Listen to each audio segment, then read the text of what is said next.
Hello collectors, I made another scale mistake. I didn't see this was a 160 scale model. I just assumed it was a 164 because I know modern BMW Minis are actually not mini, they're actually quite large. But yeah, after I put this model kit together, it turns out this is 160 scale. So I am a fool and I've been tricked now like 3 different times because I'm not paying attention.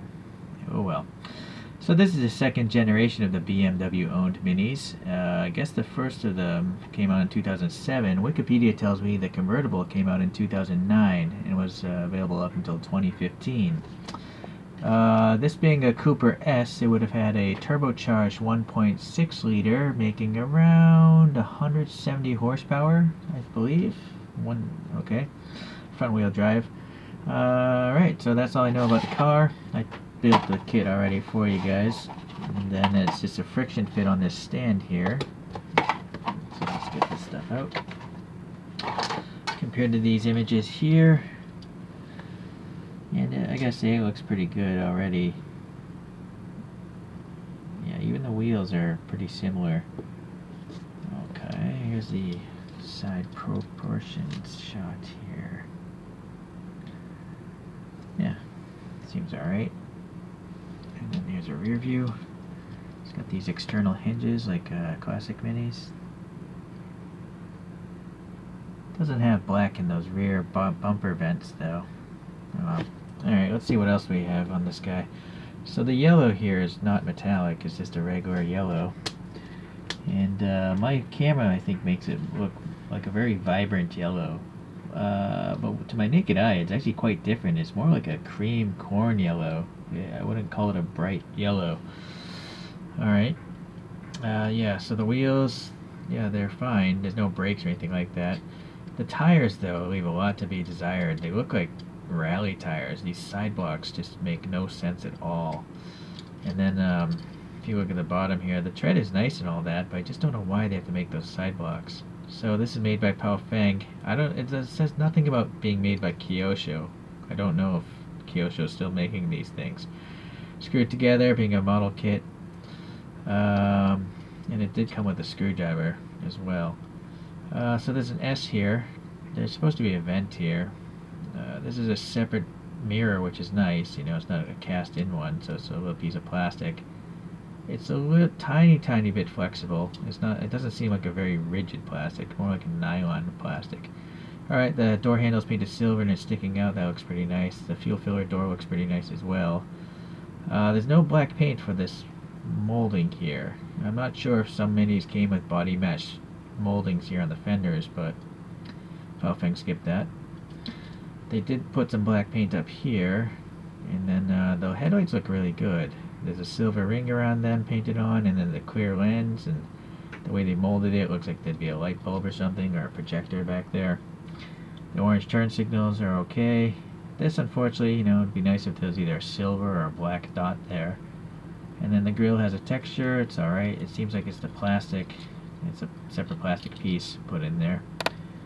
And then there's a little bit of silver here on the grille. Get a better angle here. And then the mini badge seems relatively legible. Well, actually, you know, the mini is not legible. Oh well. Alright, let's go around to the back here. What about this back mini badge? Now that is legible. So the badge in the back is bigger and better. I do feel like that badge might be... It's definitely too big, looking at the real photograph.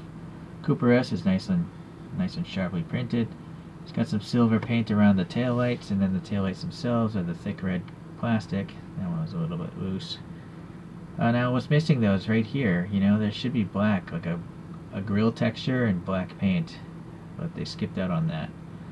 And then obviously no license plate, but they did put the little reflector there, and it's got dual exhaust coming out, but no depth to the middle of them. The interior is a typical, you know, molded interior, nice detail. Looks like it's got a nice texture. Although it's, yeah, alright, I guess maybe I can't complain there. It's a big center dial, but no actual indication of a dial. And then no reflectivity in the mirrors, but there is a recess, so you can take a paint pen to that and add some silver easily. Alright, so it's a nice model and all that, it's just that it's not 1/64 scale, so I don't mind collecting non-scale vehicles if they're vehicles I love, like the McLaren F1 or some really goofy looking vehicles. But for me, I don't really love this car enough that I'm not even going to keep this. I'm going to put it up on eBay. I bought it by mistake and I'm probably going to just sell it for what I paid for it. Here's a 1/64 scale classic coupe mini from Greenlight, although it's really not even a good reference because if this is 1/64 or 1/60, it's magnified further. So I'm just going to put some other random vehicles up here, like a Hot Wheels Mercedes A-Class with some 3D printed wheels, and then a Hot Wheels Honda City Turbo 2 with some gold Sharpie wheels. Since scale doesn't seem to matter, this is just a bunch of random die-cast cars now. So, yeah. I don't know. How many of you guys collect non-scale cars? How many of you guys collect just random sizes? I guess I do. I don't proactively do it, but I naturally, you've seen me do a bunch of Hot Wheels now, so I don't mind if it's a $1, Hot Wheels. This model probably wasn't more than $6 when it was brand new, so I guess it's alright. If you own a Mini, this is a great model. I would definitely buy this for sure if I owned a BMW Mini. But for me, it's not my cup of tea. Alright, well, that's it for today's Pao Feng review. Hopefully, Pao Feng, in the future, you'll stick to 1/64. Your previous, Porsche collection, those seem like they're 1/64. I'm not sure why you would jump to a larger scale. It just seems unnecessary.